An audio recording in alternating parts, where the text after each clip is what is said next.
you'll turn your attention to the Grand International Red and White Show ring. Judge Karstaden is standing out there with his top 6 of the show.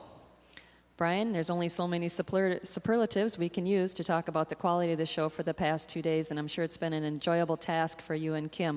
And when you're ready, please name your Grand and Reserve Grand Champion. Thank you once again. Before I get to naming our Grand Champion, I just want to say a couple of thank yous. I'd like to thank the first of all, World Dairy Expo, for giving me the opportunity to grace these colored shavings once again. And thank you for the red and white exhibitors for voting me to do such a great task. It's a huge responsibility because there's a lot of money at stake. There's a lot of work at stake. A lot of these people probably didn't get a lot of sleep last night preparing these animals. And some of us forget that sometimes, the amount of work and the amount of time and effort that goes into this. I'd like to also thank World Dairy Expo for not mixing up Kim and my tuxedos with the Ayrshire and Jersey judge.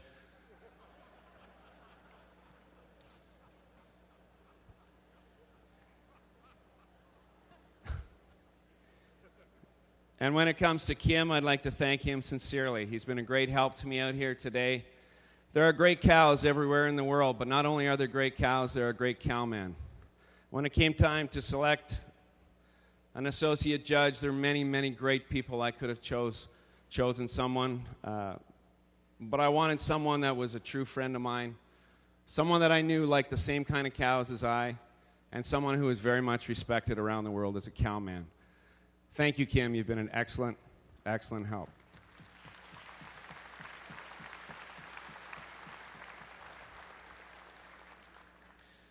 I'd like to also thank my family for always being very supportive. My wife and kids couldn't be here this time, just too much school, too many sports. And besides, my mother wasn't there to look after them because she came down to watch. And thank you, Mother, for coming here. I'd also like to thank my colleagues at CEMEX. It seems that every time I get asked to judge somewhere, someone else has to take the brunt of my work, and they always do that. And I'd like to thank them sincerely for that. So, without any further ado, I'd like to go out and name our Grand Champion, our Reserve, and our Honorable Mention. I think we've had one fantastic show. How about a great round of applause for all these exhibitors?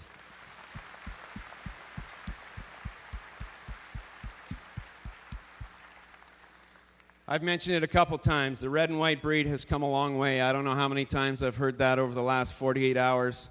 How much improved the breed has become, how much dairier they are, how better their udders are, how bigger they are, how closely they could compete with all the black and whites. After the heifer show yesterday, I sat there at dinner last night and I thought, you know, there's 3 or 4 of those heifers I would like to see show in the black show because I think a lot of those heifers could be very, very competitive this afternoon.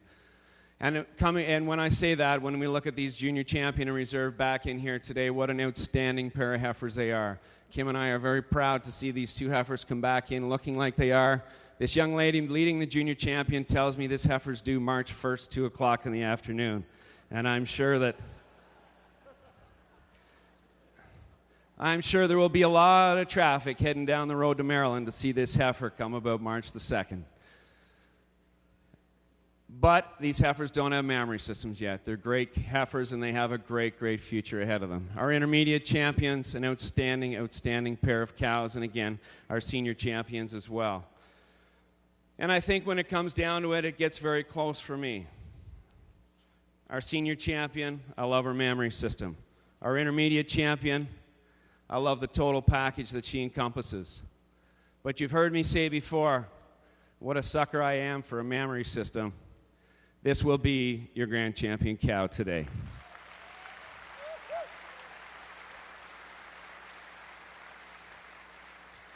And that's not to say that this is a bad udder right here, because this is one fine, fine, fine young cow. She will be your reserve champion today. Congratulations.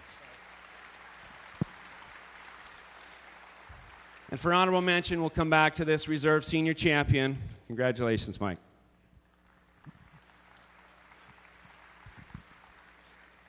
For grand champion overall, I think this cow wins this prize today based on this mammary system. She's a cow that has so much style when you see her on the move. She's so complete, she's so balanced, she's so feminine throughout, and most of all, she is very, very, very correct from one end to the other. She's just slightly higher in her rear attachment today, slightly higher right at the top of that rear udder. She shows me just a little more quality through that mammary system today, and she's slightly longer and taller than this beautiful, balanced senior 3-year-old that was our intermediate champion. She has an advantage today over the second place 4-year-old. Today, she just moves a little more comfortably on those hind legs. She has a little more symmetry at this point of the day in that mammary system, especially through that rear attachment. But a great, great show. Congratulations. And thank you once again for giving me the opportunity to judge these great animals. Thank you. Congratulations to the grand champion of the 2010 Grand International Red and White Show, our senior champion and winning 4-year-old, entry 3314, Blondin Redmond Size Me, exhibited by Morph Sand Farms of Ponoka, Alberta. She's also named the best udder of the show, winning the award presented by Tim Baumgartner of Oakdale, California. Reserve grand champion was our intermediate champion and winning senior 3-year-old, entry 3298, Silvermine Advent Tally Red, exhibited by Milk Source Genetics of Kaukauna, Wisconsin. Congratulations. And our honorable mention grand will be our reserve senior champion, our second place 4-year-old, entry 3319, John Lou Talent Regina Red, exhibited by Chilliwack Cattle Company, Chilliwack, British Columbia.